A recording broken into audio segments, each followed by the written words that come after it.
Every single day that we wake up, we have been gifted the opportunity of choice.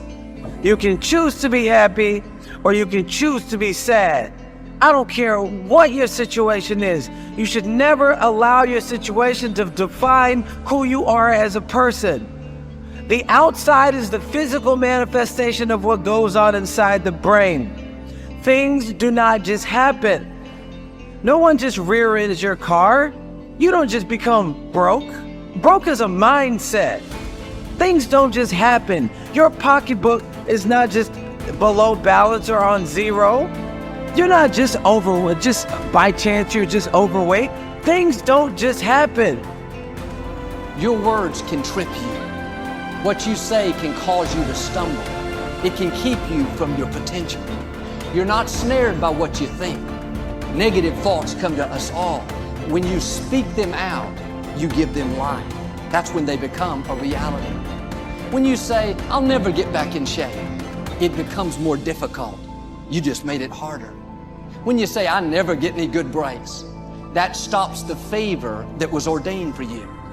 If you say, I'm not that talented, I don't have a good personality, that is setting the limits for your life. That is calling in mediocrity. So the recognition that negative thinking and unhappy states actually do nothing to change anything. If anything, they make it worse. So if there's enough awareness and you can suddenly look at that, and then you can ask yourself from the deeper perspective of awareness, do I want to continue to think these thoughts? Is that helpful or good? Do I really want that? Ask yourself, what is my limiting step? What is the one factor that determines the speed at which I achieve my goal, or whether I achieve it at all? Once you've answered this question, you can move on to making a plan for how to accomplish your goals by eliminating this limiting factor. Your ability to identify your limiting step is one of the best demonstrations of your intelligence, and your capacity to eliminate this limiting step is one of the best demonstrations of your overall competence in achieving anything you want. It's our thoughts that are manifesting this world. Now you could say that's a spiritual thing, and now I say not only is it spiritual, now it is fundamental basic science of the universe. And it says then the thoughts are creative. Well, if the thoughts are creative, then who is having the thought? And you start to realize I'm having the thought. Well, then the truth is simple. As Richard Conn Henry said, you are creating this world with your mental activity and your spirituality combined. And then all of a sudden it says, well, then if I'm creating the world, then my original belief that when things didn't go right, I was a victim. The universe wasn't supporting me. You know, it's like, oh, I try so hard and the universe is not giving me things. It turns 180 degrees around. And it basically says this: we are creating this world. And then I say your mind is creating this world. Although you cannot change conditions or circumstance, you don't have to let them control you. We can't control what's going on outside, but we can control what's going on inside. You know, and unfortunately, I don't think many of us have been raised to really understand that. And it's a lack of understanding that's causing all our problems. We are the only creature on the planet that's totally disoriented in our environment. All the little squirrels, the birds, all the animals are completely at home in their environment. They blend in. You and I are totally disoriented in our environment. We've been given the mental faculties to create our own environment. However, we go right through school and we've never learned that. We have higher faculties, and the average person has no knowledge of how to operate with them, how to develop them. We have perception, the will, reason, imagination, memory, and intuition. Now, those mental faculties, they're not just words, they're actually mental faculties that we can use to take control over our world and to create the environment that we want. But unfortunately, we grow up, we don't know that. We've been raised to live through by what we see, hear, smell, taste, and touch, our physical senses. And we've been raised to be controlled by what's going on outside. As little kids, will you listen to what I'm telling you? Will you look at this? And so it's all outside. We get our report card, and that tells us what kind of student we are. But it really tells us where our mind was at for a few minutes 3 weeks ago.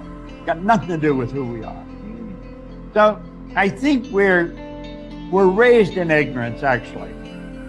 There's a very small percentage of the population that have a reasonably clear understanding of who they are and what they're capable of doing, but the ones that do are in the minority. People think that the purpose of memory is to remember the past, and that's not the purpose of memory. The purpose of memory is to extract out from the past lessons to structure the future, and that's the purpose of personal memory. And so you're done with a memory when you've extracted out the information that you can use to guide yourself properly in the future. So if you have a traumatic memory, for example, that's really obsessing you, if you analyze that memory to the point where you figured out how you put yourself at risk and you can determine how you might avoid that in the future, then the emotion associated with that goes away. So memory has a very pragmatic function. And cultural memory is the same thing, is that we need to extract out stories from our past that structure our future.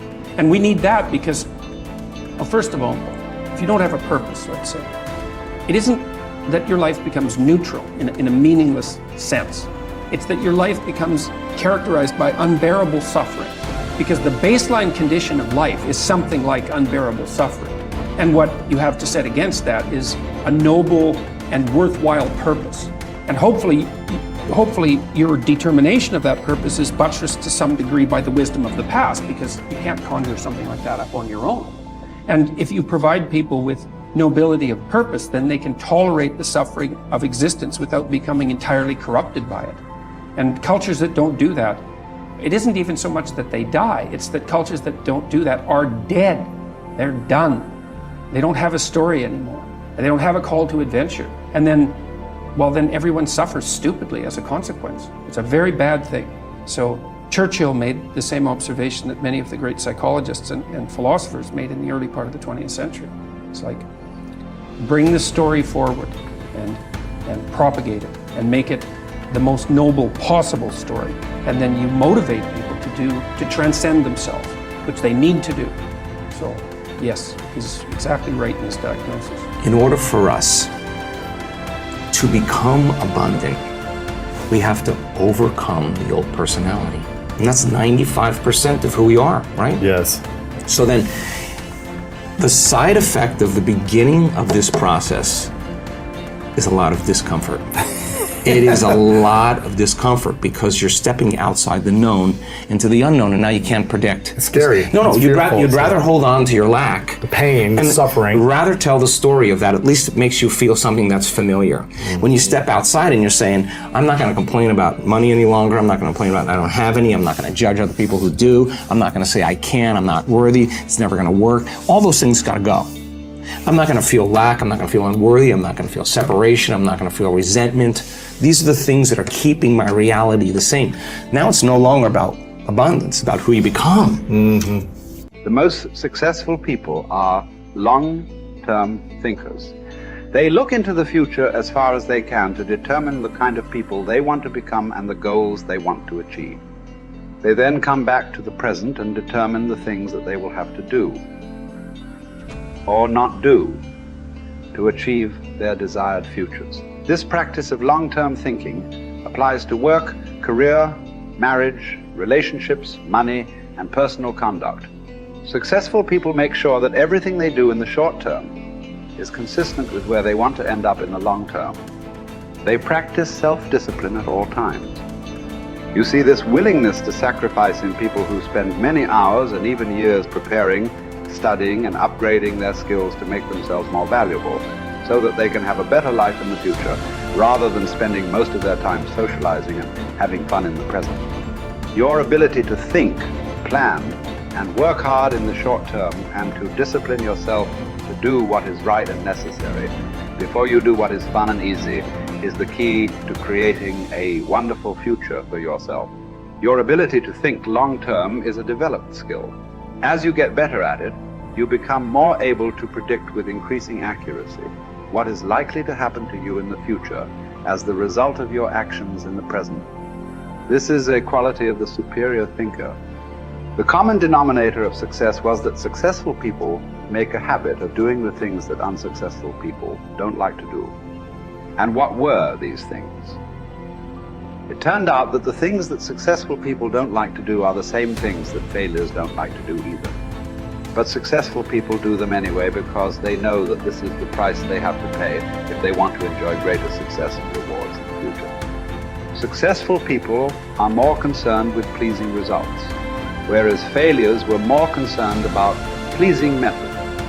Successful, happy people were more concerned with the positive, long-term consequences of their behaviors, whereas unsuccessful people were more concerned with personal enjoyment and immediate gratification.